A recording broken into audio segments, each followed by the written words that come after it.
hia obi anyai na wuntumi multimedia ena ne beto dwa se woni nwumakuo enka ye bia ono nso radio station ye bi National Communications Authority atutum na wuntumi for de wono makasa na duru ba bi kura no na se omo ya kyeresa se ye to ani tebi na di esi omo so sanse nhye ka so omo ni so no emu fa no na omo di so awia ne sa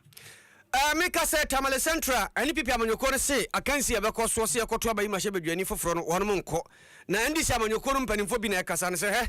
omo ahyeda pese ye kasa ndi se amanyoko ndi omo nyesa nse ombekọ akwatia na enso nya no na ebebu omo abamu akwatia de ombehia wono ho pa na ensawam ofankwa kwantempon ya mpanimfo so odi ho dwuma na wahwese obeye kwan no atete akam ama sisi akwantufoɔ bre papa so kokuma se so kotamale wo mo kura titete insumi anom ni chinto afa so kura na kwa kosi eye doburo ene ensawom suhum nom ne ade kyese bra wo bebre pa nsa na watwa saa kwan free ensawom aba beduru ekroma no enya asem ketwa na watwe atwa mu no ye de ho asem betu dwa ene ye ko se ye ko bochira hwese bia ya hu bibia ko ya ebesi sabire omonye ho hwe ene nsama do bia efiri asantimantem crossover nshira 104.5 FM kwakofa unim se santehima ne na wotweda ni nti yesi nyame adoma eda ya wodebe na wotwe mu bia nya yie wasantemam ne enyabre ene adagye ene asomdwe edi santehima eye ne na wotweda no nimu nsama do bia piepie ko bi miriku miripem ode beba yemfa na se ema MTN everywhere you go network no eno ene papa ne ye kan ye ademu nkum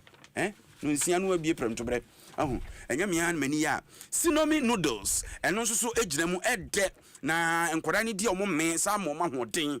time heba mesa eya bibiduro kan bepacho se umpum ayemre bibi kakra bi na efa hona no a na abo yade kyese no fe ya dwuma kakra bi anu abre wonu mu ato untumi ne dia pe time heba mesa di bi na bobo na ema wonsi uda dem ate fox mosquito coil tuntum aduru tatahwe ye bema wada anya wasomdwe entuntum aduru a sese Ghana ha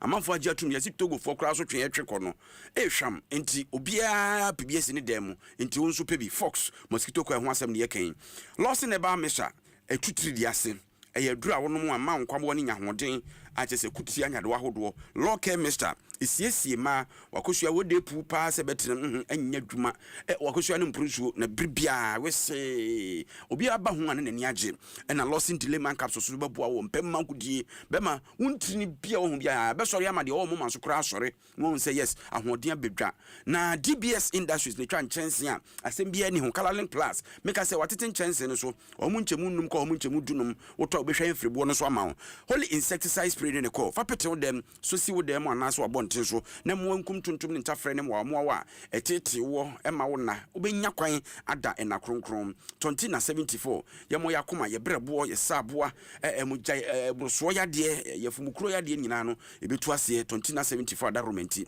Franco Trading Enterprise ye de fon ho dwa na edie me say ye wo bayere dwosuo bode adwosuo no fon adwosuo ye Franco Trading Enterprise ene wo di TV printers CCTV cameras washing machine na condition enyina aka ho nti Franco ayede oni amabo no so ye bebacho ukọ online na auto www.francophones.com unya 40% discount Pepsodent cavity fighter twitwusi anopa ne twitwiri na nwumre na yakwa kwowie e high sense everyday prices for everyday people bronia wo ye TV ni fridge air condition gas cooker blender no wono a e na eton boru e showroom bia behu bia na behu no se wo wade bi wo high sense a obeba no aba begie ya yeso mu anwumre na sei ampofo agemene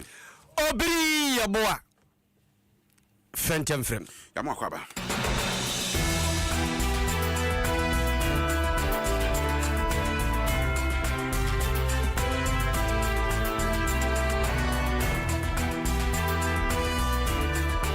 Choka in Facebook adom 106.3 FM ba na wahye na ofoforo so atimi anya bi ahwe na wati I like ye page no na wa comment so na bripem ya kenkan e de amount ye be hyensem na se ye hyase e de free Ghana mampani excellency John Dramani Mahama na kache o mampani akyerem se ewiase samampa ene yetu ne bedin na wo hwe kwan a Ghana this ye titiri ne aninti makomako nwotwe na wotwe a etwa mu wonmu ekohia won kwanhia wu a wokyena ene na wotwe pepepe ebinu ma nkete omo manyini kura no betima ka se onum ye busua esebofo enti sabre ye gusu a yesu yesususu a ebegya ahyem ne mu ansa ne ebegya no na wo se yabɔ futuo bi a ebepɛ sika wo mu e de ahwe nipa a yagya wo no makyire emu nkoda wo musuku kuro wadidie mu sebe wasetre mu kunafo no ne ade enti futuo a mampani kyire mu a yɛbɔ no na wobɛtumi aboɔ yie papaapa ama sɛ nipa yi anya mu sika ɛne adododie ne bi na ɔde twitwa wɔn ho abra wɔn mahwere wɔn de hye no sɛ wɔn sɛ sika ɛntimi nsu anan mu deɛ nanso ɔman ne deɛ kakra bi ɔbɛyɛ biara sɛ wɔn ho nkɔnkɔkyere wɔn wani ɛnkɔyɛ wɔn ya ɛwɔ ade hye a wahwere wɔn no akɔakɔba ne saa na yɛyi wɔde tudwa bra deputy national security coordinator Alhaji Mohammed Muniru Limuna ɔmampani kɔ nabusua hɔ ɛkɔkɔkɔ ma wɔn kafra ɛne yakɔ na ne nsɛm ɔde tudwa no ɔde yɛntie kakra must be successful in their memory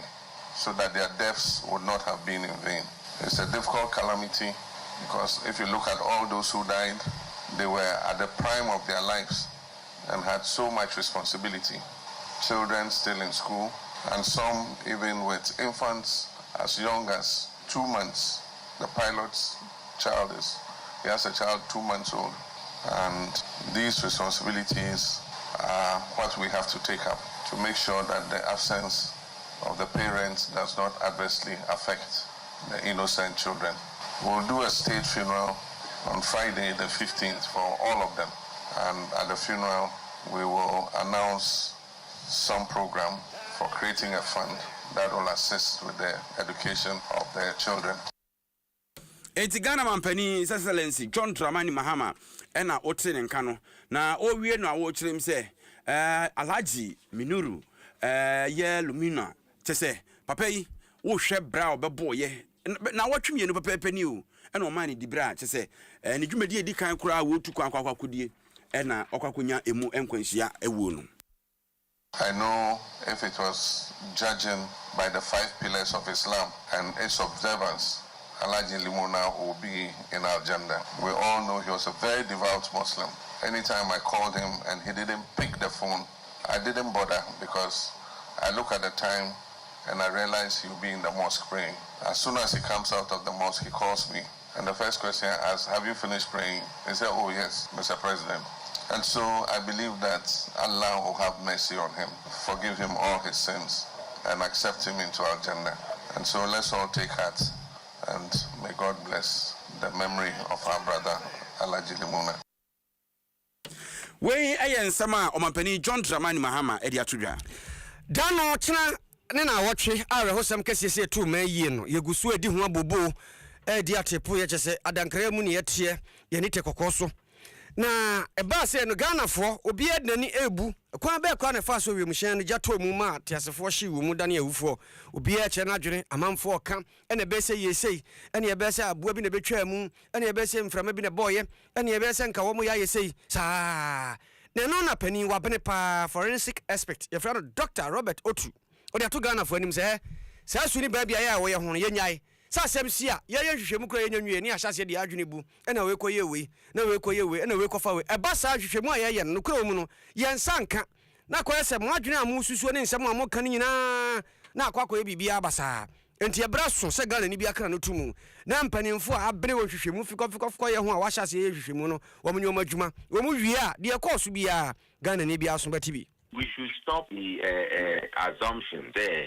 What the aircraft in aircraft accidents, the black box is recovered. Even when it's not recovered, we try as much as possible to get the necessary information. Crash sites are cordoned, and every piece of the aircraft or every piece of element item is collected to make decisions and all that. But in such an incident, we go back to our books. When we do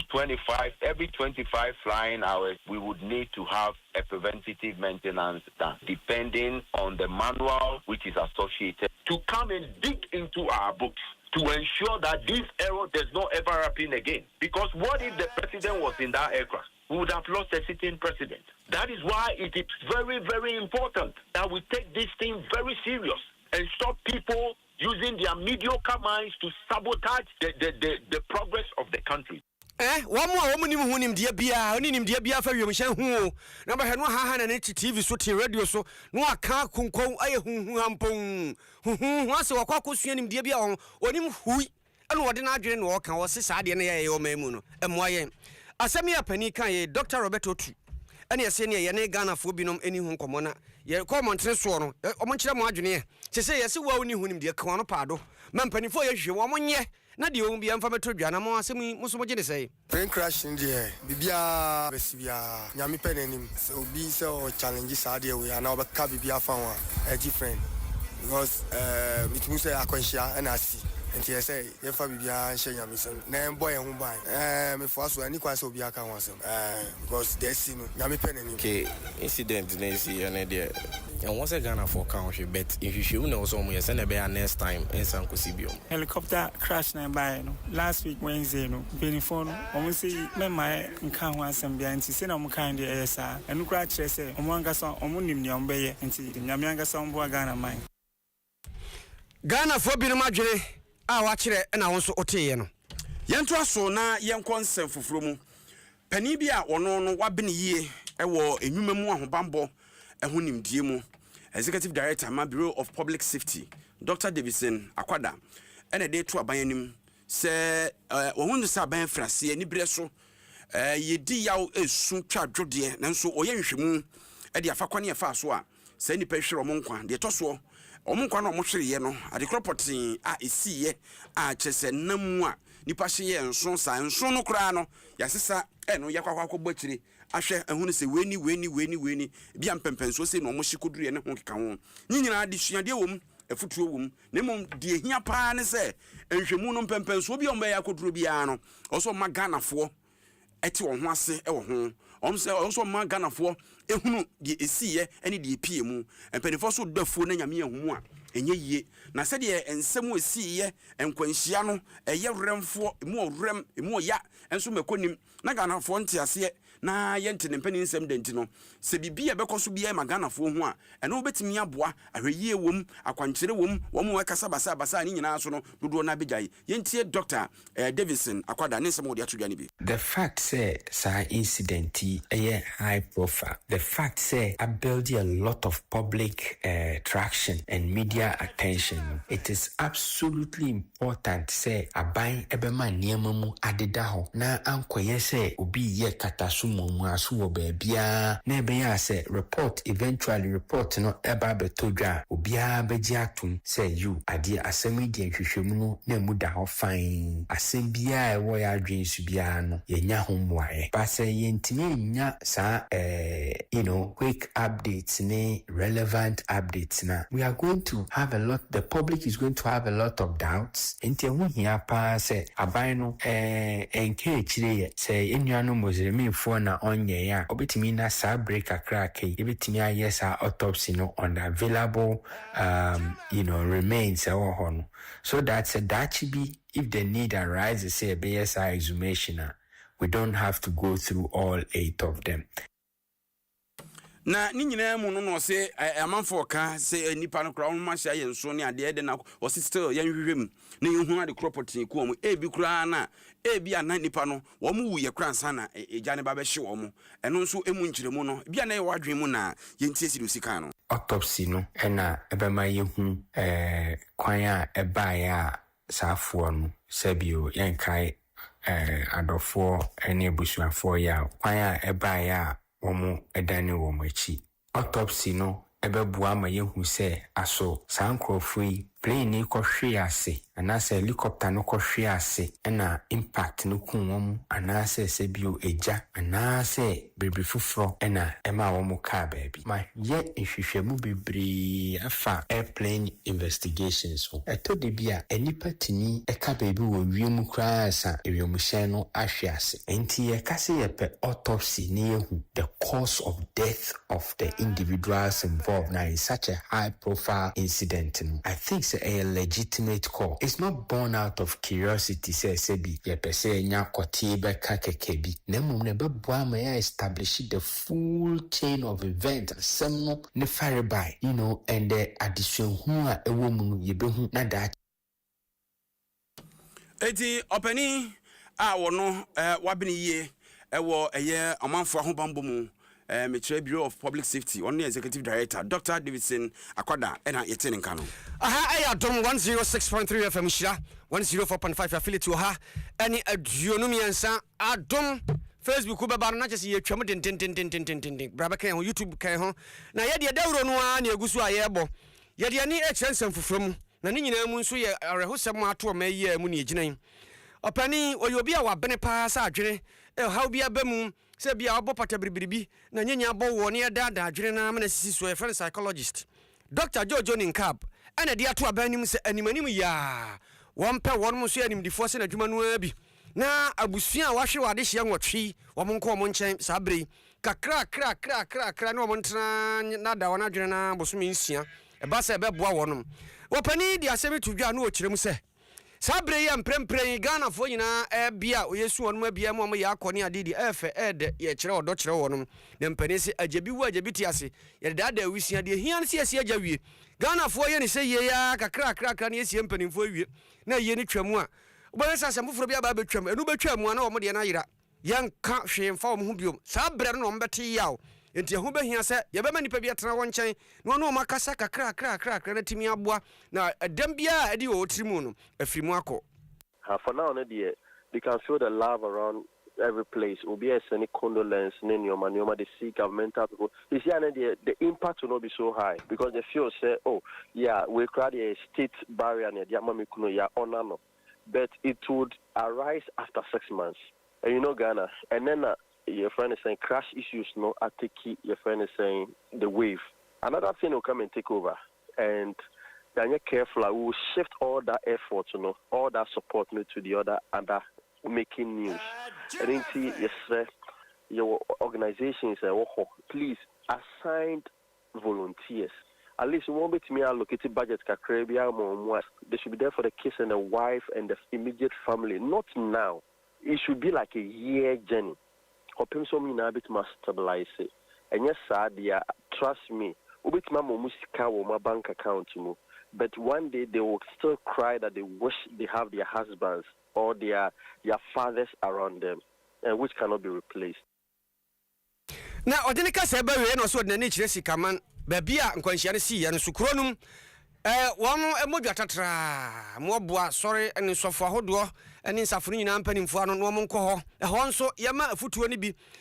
psychologist ne bi so nko ho na wonu nya kasa kire nkire omanfo titiw ne nkwada no wose nkwada o muhunu bie de o matete ne de o mahwe no ebetima de o mutirim de ma hwe akofa wiemhye besi ha na de ka si ha o muhu wiemhye ne kro mbedwane sanse ne aye no ene de o mahunu o mani so no ebe de o mutirim dem eba sanso ebe ha o mo daache enti wo besere se ho nso o behia bi si ebe danda o madwe na sisi so a ama sa dem de bi ebe bo mutirim no ene so afiri ho se ti wona wo community wono and work on it gradually and klano will be emotionally attached to that crash, another accident. With time, they will not even want to associate themselves with flying. For now,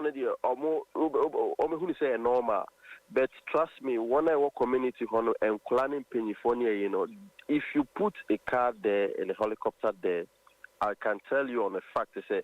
60% will never sit in an aircraft or in a helicopter. So acquire psychological edem kakrebia at community. So apart from that, so in community, they will be questioning themselves, why? And then I deal with me see. And in psychologically in the community, or say government, a pay one a year mental health, nyoma international Ghana, we say me engage you on partnership. Now, community engage through the religious bodies. In fact, I was by this time I was a psychologist, a crowd community who are psyching Kolano or schools any Sinabea and Kolano or see that a part of life. Dr. Jojo Ninkab or a clinical psychologist nene NAOT no.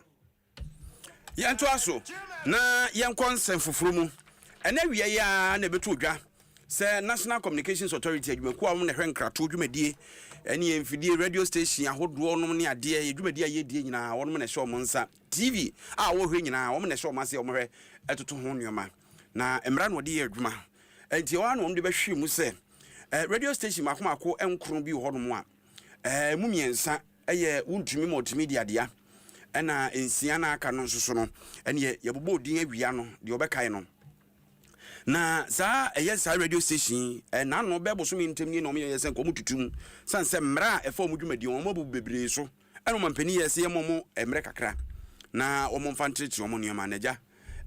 wiase yesi me yen ma yen me yanya ne nam na fuaduasa na aso akire no nim se bia ene nkwanhia aba ne nipa wuwo okure mu ne ade ntin komo na bia mpedifo adwene nkoso se NCA National Communications Authority wo mani da ho papa tie wie ya no mdo ahwe mu so matoto station ma akoma konkro nim enti ebowura a wontumi multimedia company nim ene mpedifo edi nkomo no se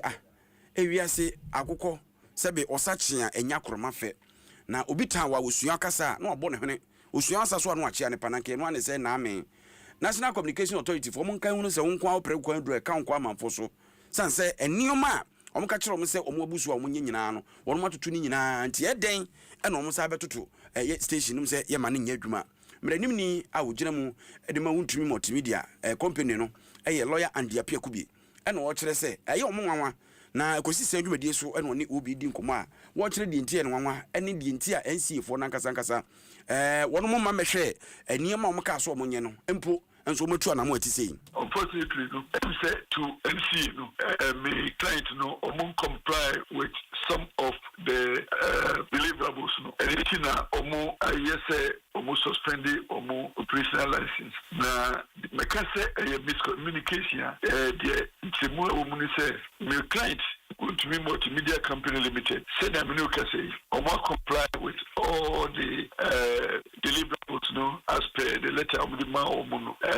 in the early part of the year. Now, the woman said 2 of the issues are raising of location of the mask. No, you comply with the prescription.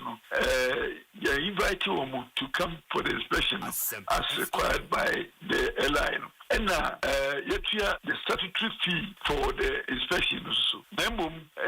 MC authority mandate to determine when to come and how to do it. And it is not within our means to do that. On notice to them, once we have complied with all the prescription items I complied with, presume we have pre-qualified. And my inspection and so despite the invitation to them. Eti ade amosi yenya no yaye mo amome hwehwe kosi enkosi koda enkoda mosi atutum na obi ebisa no se DNT enosu se ene yatutu station mu abra bia entutu e wo so no yomaye ene ono nya ntobase chechire mu se hwe ewiasem no sebe impredia sa opebo ato aba no no so pe bi obi to afa entu ono mu nimpa se nei ani ebewo station ho ntidi oso mo ye bia no ono maye atoto no dada de asie de sebe eyomo anwasem kese. But why would the same NCA then issue a statement almost suspending more operations? Well, and didn't make us a miscommunication be on more. We need explanation to be given to NCA. In fact, Senior Minuka say the client who instruct me say make sure let comma NCA actually must say there be senior Mugwiniasa and near SSA na show exhibits of receipts. Any communication between us and NCA to justify our claims.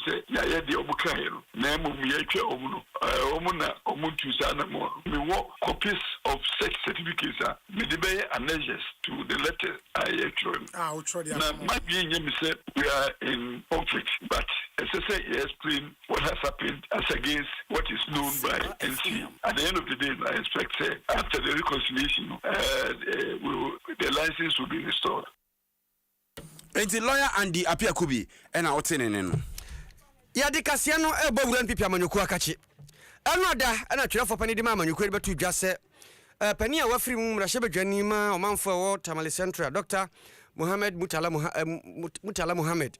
Or Penny, Cecilia Conyano, Adam Pine, one Macquaco Pre, na MPP, the Omun Kubi. Sanse are hopa na papa different as fasa asiso e basa no amfani die no obu amanonti nya de so mekwa kopre free so amaka sa asemi ani obia kire na adwene wo mo ayehwemu fa manyosem kro kasa se ade mba kom yehu mutintini mutiatia mo nkosei wo sam kro na pani ba ko no so kire manyosem e o kep kosuapon mu Jonathan Santo okire ene de atu dwase the NPP for ye no ma sheda peso ma NDC ye ka o maka do tuntun ye ka so mo de han wo ma sheda wo nye kura NDC de wo mo adufuru pe wo mo peso mo kwa akwatia esan se nya sa pa nka onka se Tamale Central onko akwatia no anti ana wonom se omonko Tamale Central no na nya bibia papa bi na ta akiri na yenti asem a pani Justin Kodu Afrimpon hwefo pani eno a odi tu dwansa yemiti doctor anso asem na ye kase ye ko by elections samre wa popo wonim by elections they akoso memha fatalensi chirepone akwatia etuwa ayawa so west ye ko by election bia tension penche ekoso se bi basabata ekoso no samre ne ade a Ghana hia stadio no sanne de Ghana hia ene se ye be kabo na ye nyina ye hu se asemestu man no ya tempefia esi nyina kabo me tu anamo a ye bo bompa ni aseba de se won kai ho na se do man no on kundie na se bi tanchemane se me koso no eso bit maker entene na MPP ya trans ya kate Tamale Central no yonko ene se ye be kwa ye be wini ana se ye wini ene de se ye coalitions a 270 constituency yes we the candidates momukoni Justin Kodu Afrimpon MPP twefo pani ne na ate na sasem ya na Dr. Jonathan Santo chirechire se enya koma pem na MPP for de kasemi enya koma pem no de sisa gina ye no sanse akwatia de nti no mo yesa no mo nim se ntwo bi eda wo manim no se tie ni wono be report ene ye nkonkogu ahu anim ase ni apa ba bi atene no nti no sisa gina ye no Usha NDC Nina, as secretary and lawyer, no, it means he is among the grassroots. He is there with the people on regular basis. Here is the case, MPP candidate, or you'll be a mining magnate, so to speak, so he may have resources. But does he have regular touch with the people on the ground? Only time will tell. And then to the will say the dynamics now honor and so if the MPP has decided to withdraw from the Tamale, it is based upon the fact to say they don't see themselves winning, and that it is just a bit to project some kind of a view within the public space. And Kofobakasa Etia NDC for say Ebia Omoye I agree. But other than that, we have seen the MPP doesn't have that moral turpitude to suggest to everybody in this country, say, yeah, they are now projecting themselves as moral, moral responsible, and therefore, for the sake of national unity, they are not contesting. That is a good gesture. No two ways about that. Jonathan Santo chirene kasebe no se we no ka wase omko Tamale ho Tamale Central no ko so ma ho de ne hwani ahwe omo tenti no mutieti asade etie na nka mfiri champion ya duonu watwe abato birim no Ghana for ahunu na yenko na ADOM KASIEBO ye wopono ba ko si wonde hwehwemu nko na de ye san hwehwemu no de odi anim kwakutwum kwaku na yanhwe sese NPP so omonko Tamale Central se EC declare nko de asa vacant se akonyo no bi anteso nti ye kwa akopere omonko NPP ahoden e wo Tamale Central ho senatie free see it sampesu ano yes so here Tamale Central by 2004 Sabreno na Tamale miensa ni na bae South North and Central 2004 and by na since by no MPs miensa and omwenya the dinkan Professor Wayo Seni ono dinkan by second one Inusa Fusini and a third one Mutalaya we free mu now her sa constituency na obetimi aka say NDC stronghold 6 elections are costing in NDC and a winning our constituency. No, the last election, NDC crying 77%. Okay, Tiansha vote difference, no? Vote difference, no. The only time my NPP bar very close, 2020 election. Then we had yes, 2020, and the NPP bar very very close. And that time, no, the original NPP coordinator, no head NAPCO, no. Dr. Ibrahim Anyas. Onene Inusa Fusini and the Koye are about very close. NPP 44%. Okay. And NDC 54%. Okay. The Akani na NPP beba omaba be ni mo 38%. Oh, okay. In our constituency the NDC stronghold. Na 2004 no Professor Wayo saying in so na MP and Oka say only NDC for any adwuma into Oko NPP. Yeah. And Ghana Mra so resign. Into a resign in 2006. Yeah. Second match and a by election ebaso and Alaji Nusa Fusini Ejinama NDC. and ultimately win that election. And that election, the by-election, Professor Wayosini as uncle as independent candidate. NPP Granfield candidate. NPP Granfield candidate. You know, you can't elections are NPP and NDC are draw free more. So election any the only record that NPP Tamale Central 2006 NPP and Yinasa Abanibi. We were cast on the Omahodin Kota Professor Wayosini. Name on record na NPP and Yinasa Abanibi. And almost second time I need the same Tamale Central. Or NDC record no at the house Ebuakwa North. Ebra JB Danko do NDC and Yinabi. Abeti so Ebra Brian Champon about election no NDC and Yinabi na addresso also no NDC and Yinabi. The NDC what I record no Miensa Edaho NPP DNA acquire Tamale Central. Into 2004 no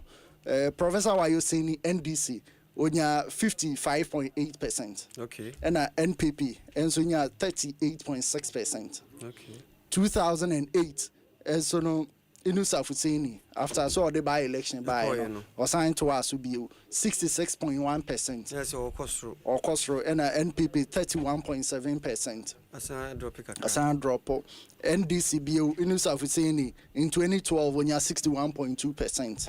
Now NPP now 36.8%. Sam 2016 Inusa Fuseni 59.8%. Okay. Na NPP 39.2%. Until 2020 no, na Mutala Mohammed awe free me. Ebejina ma NDC. Also Inusa Fuseni anko. Until na acquire new person. Nanton ne baye. And no Dr. Ibrahim Anyasa no akobi pay. Tina manfo ni hu ni says NDC the nipa for ba. Nipa awakobi dada omunim no Dr. Anyas and onya 44%. Okay. And NDC enya 54.9%. Na 2024 yi Mutala Mohammed assign retaining seat no. Na 2024 there no. Ohwe difference na Mutala Mohammed enya 52,263. That's 75.84%. And Suleimana Salifu NPP regional secretary that time no Sule Salifu ono benya 16,647 that 24.16%. The record that was CC and just say NDC ekra 75.84%. Okay, that was Mutala Mohammed. Yes, Osha elections and NPP ako ho nyina 2024 there just omunyu and the form cry. Yeah, it's 24%. That was the lowest. NDC MPP modern one and the Sakra and NDC the so the Sumpa woman no. Okay. Mutala Mohammed 75.84%. Yes sir. Interchange no mumpe. Nzade nkoyi. Oma batu efe. Yes. Tamale Central for about to refer papa. But don't have Tamale in Adia NDC. Since I take constituency in 2004. Tamale 3 constituencies no. NDC stronghold. Then so first na one 9 people na teso anamwa. There be still NDC. Once they can constituency be home. Okay. Sabunjida na other one become Karagao the constituency na former regional minister for time Papa Kakrakei Alaji we film me refer di kakra ona na MP wo sa bia sa na yebetimu. Yes, but since that Tamale seats in the Miansana by 2004 NDC na kra Miansana name and ombedi achemu because I'm about to sit in the facility no ene akwaku me no ase waboy nkomo mo de party wey ene ani subidi a akofa ba ma MPP so omo nkroza nsa de na nkasa kra ho na mfo dada nti we no mko na mko to sika gu a na nsa mfo ya na je asan euro eno nti ene ni da ho no anje be mo adwen kire ne so na yakokumasi asantema ntwam ne mum koko boda kasa edi afa eye ensem a efa nipa bi sebe oso na ye na afu wona de na asase a ono wo twa koko atuguo omafo be kai a adom kasebo edi nsem bi bremu efiri nura eni anopa nyina sokra ye sane bi gumu se kuani bi a ono no okire mu a koko a wodo no wonhyɛ na hu so mfaso bi a na aban mu na da ne ade enti no wotwa ni koko fuo no de ama galamse ni a chese ono so twa koko ni guze ya no ye video twa ozi yebedi dimu a ba ko so de o se koko obu ho ahinte ne koko no woni dua no so say ya so se do so wotia no de ahwe wotia no de ahwe ye nyina no odi atam wo de yentie abante no a ye kan ne ne kakra na fedi nsama kokobot fo aka fa ho no ye famre mo ade ba ko ya na ese ye nkrofo no nyina ate ne se de omu abi enye we ya enye ni bomodin ya ne hwe ade ba ko ya na ese ye nkrofo no nyina ate ne se de omu ewreti yen akuafo ade ba ko ya na ese ye nkrofo no nyina ate ne se de omu ewreti yen akuafo no mo fa nchenye ene no se ye tu afra kakra ye hwe we ye ni kurasi ni bi ba te feme mo chi mi tum mo shi mi mo kumia na mo ayade koko mo di kodi sika kikiridie sika kikiridie mo di koko kodi why dalu me ame brano obredi nya me why dalu ade 200 Ghana cedis anuru we di tu koko mu mo tuateme me kwaka mo tuateme mo mecheme mo nkume ya mo pano mo nya yabre okuafo yabre eyankasasa eti what die you no brofo no pa de ye de mentiase what die you or say what die you anka how ntumi fa how e me say what nanim what die you and I die no kan finfi what die you na ze di ne ku na unim say abantie nsama wo kan nyina na ebodu akokobo say empanifo modama say ekokoba ne say wenye de di kan ba akosusu wo ho eno na ne ye hwehwe a eni no ebuka mu no say ase kokwa akuafo ni bi boapa de abufuo etwa koko ni gunanye bia koko ni nse yeto a ehun sika ne ade bi o man ni nyina yi ansa na akuafo no so age omode obi woni koko a obetimi afiri nipa mu atwatwa to agusa na koko board kasamafo Sam Jerome na edi tudwa se asam no eba ne se ya wanya ntobase anye mu hwehwemu a wanhwe ya no akofom kwan sebe odi abotre ko zongo so nya betepedi na se koko kuani beka se ebi akoko obuo nti wotwatwa ne koko abuo de enya kwasa ebia na kutupa bi no obi ahye no ana se bibia tesa na ne nkomodie ene kon befa so ayemu hwehwemu no sei ene odi tudwa ebi wo because ebi okọ abehwe kwampo no enye kuani bia mpo na waye bibia obehwe enye kuani because kuani koku kua no nipa na tesa de awawo bawo na wo heba no maba na nyini o because ukodua koku no na wakoku afuma bribia kotwitwa nkrampan ukoyewe mini enye dwumaketo na nipa na ka se medi abufu etwa eye mikuku na eden egu emono ankasa no aduane abono no dabi nipa na onye sa enti no ye behwehwem enti no nye kuafo no ebeka ihunu se eboa no ye de ye dwuma ni omo so ntiase no ni ya kire wo mu so hunu enti no enye se bia se bia kofa police na enimanimu yi wakwa akochi obi ba ye nhwehwemu ni hu mi se nipa no mpo nye kokotu ani na emom no eye adefofra ene emra ni nipa no bedi na abante Sam Jerome kanu no se brani ye mo ne bede so hu be den se obeka se chinchin a obi atwa ne koku agu kwa akofa police sie nkonkoche no sebe ono ane na ho oden do ne kwa ebretu nchekere no ne mfofo ene owieye na wahye na wapam no wafuntum asase no ene odi ado ne koku nanso agisa nkyerechire papa bi koso na koku akuafo ate ho ase ate ho afiri sade no eniema bi a eye akuafo no enyanche wo ho ase ebi motiase de but ebi mo nso entiase ye and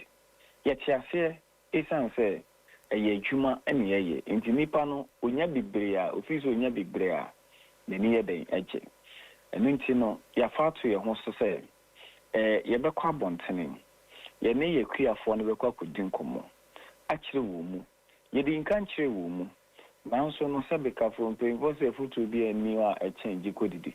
enu nti no kuane no be expect se nke bia se ya na se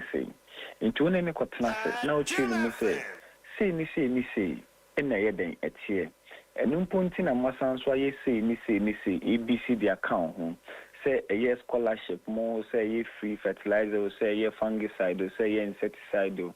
se eye spray machine se eye den yo into one ne tena se na o chi no mu wia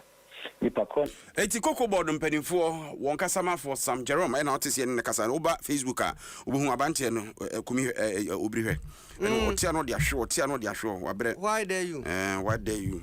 what dare you ti oba Facebook abi hu ntini yesi abrebia kan kasebo na bra Facebook se be ya ye kan na ohwe ni se TV no emu nsam no ni mu adanse die emu mfoni na ohwe bi yenko ye ni mu MTN say free after one eni obekasa sa okasa shima ba ko achi wia de aka bia obekasa huntu aka pre MTN an hye dia ma wo efe akono fa ho gym na ye papa unim se ba bia be ko bia no MTN ya gye atum prekope enti bomodene se obeye ne saade amame na MTN hyehyei wudi so eye papa we ni nyina no ye adodode a ye de hyehyɛ mu ma wo dial star 550 hash star 550 hash eno ano no obe enjoy bi Franco Train Enterprise was phones papa ne ho aka de efie ne yebo awura yi ene e ka ho abra de ohia bia phone bia ope bia obi wo ho aka de bia ope bia bi wo ho sanso na yo chest freezer refrigerator CCTV camera air conditioner de fui yedi nyina bia ba smart TV atikotra na bo ho na jawa hwe ade ebo no so da fom se twan ma remfi se 40% discount no yenyaye da so ginam ti download the app no na to ho ne mo Lawson Herbal Center da romanti and the almost 3D entimi nya nan so omo aboa ma Lawson Herbal mixture ba ye de betu asese we Lawson law care mixture and so be sisi oba mobile obasima afi Lawson delayman capsules so be ma wa yetiti wompem and wadi wahini e basa dia se wi ya keche nie bomodina pa bi no be ma ne mbaw na nyoma nyina nkoyi emfama mosquito coil papa no ye friend fox mosquito coil eno de tontum suro woso si wa bonani antontom no hene kra e fa hene mu akoda din ama ho ato e wo mo number ni etie to form mfra wo 0249 108230 wo mbaje so Sinomi noodles wei afa na aba na abeboa brepem kwada ebebie sukui eno anom bedie wo de wankasa sohwe na wani beje ho se esam ene ye de ayo ne ye de akokɔ ena fe atosode afra chicken and vegetables wom kama na chese wa uti nka no ni hwam no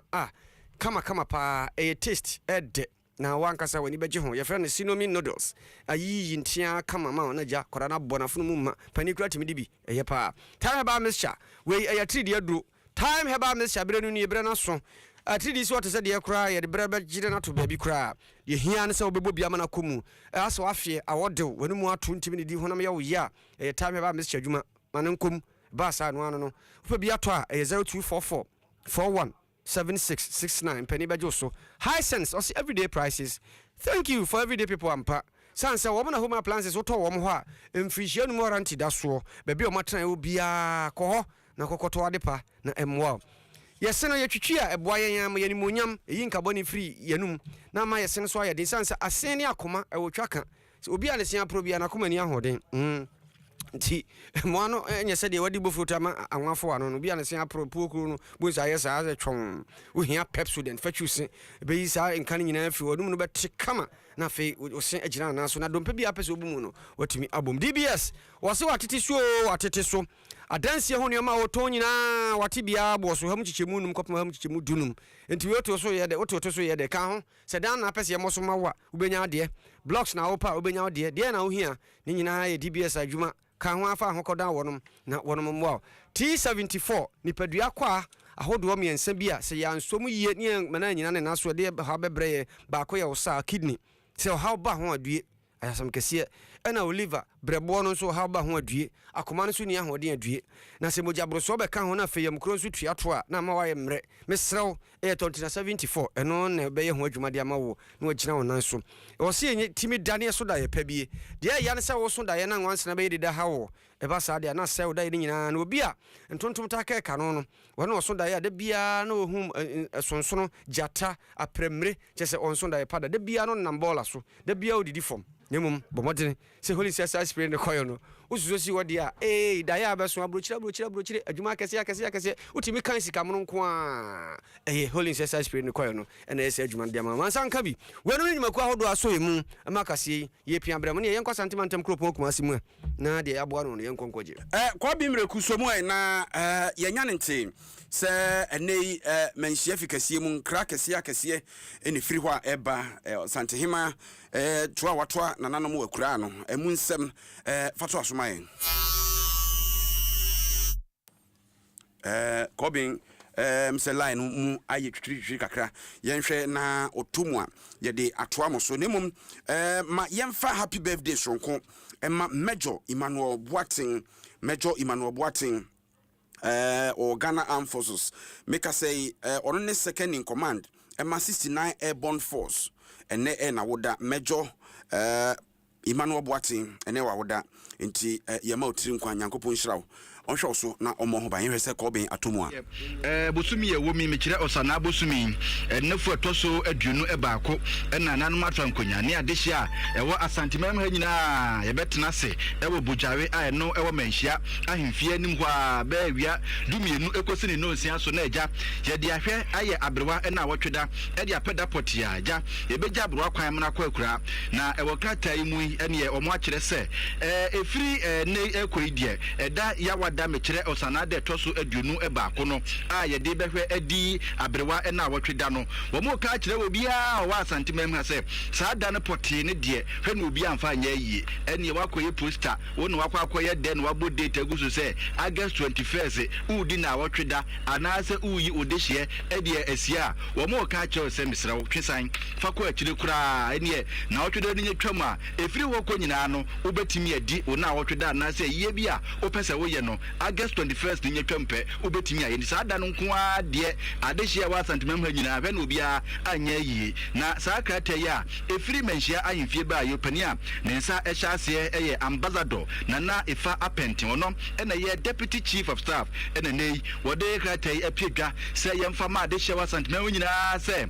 August 21st de hwe no bia anya yi sansa saa da no ena ye hwe ede di abrewatia ena wotweda na ewo nsamfoforo mu no yegusu atempo ano ade na anwam a ene etie na ewo bra abrewatia ekra santemam nyina kwa akura na ene na ede tu dwai ene adom kasiebo anan kopie mu ewo benhia fikesiem na yekoya ene abrewatia ne mane bi ene anti abrefi ene nana afia sapon wo munyine no nkobo nkomo eno mo chese ye anokwa wo maami de se ye ka ena wo no pa no mbeka se oye na esanse ni nuanom obia wonim ni bia wonya hia no nkoa na se wo ka wasam kire na kunadu yi adoma na otoso miensa maami wonfa ho ne bia ye ofiri obeboa sanse no wote abatan ya ase na wo se asam towa ene se fie akogyaruku maami betwa ntoma de asina sene na wadi wachi enti neipa wo maami afiri mu die nyamia nim nie ewom se owuo eda mansa kom die nenso asem bi edom bone pa ne bra mani bi ni adom kase bonkomo no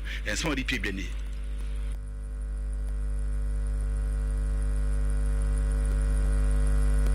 maami no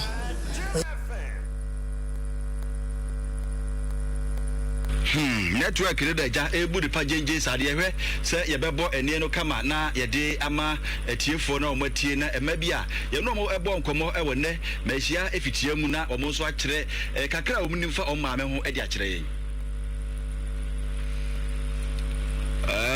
kameko ese network no oye batan bia oye batan ya owa badaye owotima ma woni ababia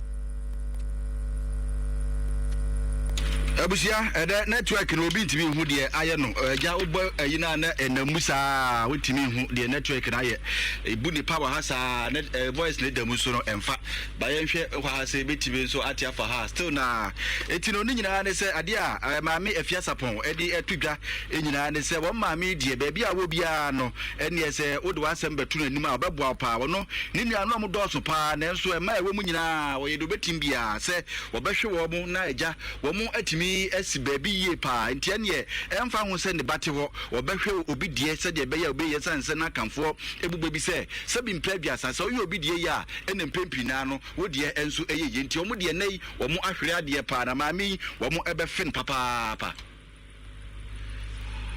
na say ene ye fa ensem no ensia sanse network no ye boy ye voice ni free so na mo ye cry tinane no ba na echim de pasa de chima media me just why amasa chia me kwajobe emde kuna so otimi ka jo lat over to you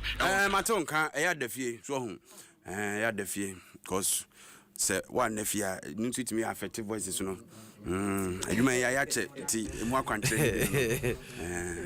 oko dafie so bia wan contem ni nyina ya dream ya de kasiebo ni besi ya family na say ampofo agyin obri yaboa fentem frem na o se opani Theophilus odum sechiama enu na your birthday we ye free wo ma ene wonanom nyina ho omo se omo wish you happy birthday belated papa nyame nhyira no omo ahodene kwatenten so onfam piu so yo kwame kule no adem no nkum abizi oku na yen wishe sewa abran sewa speedy recovery adom kasebo demfo ene ayama sewa mo nya abran sewa ama sewa you kwakutwum ne akowua efia mankwata maklo kwakwadu kumi afei kojo mensa brampa Tracy wala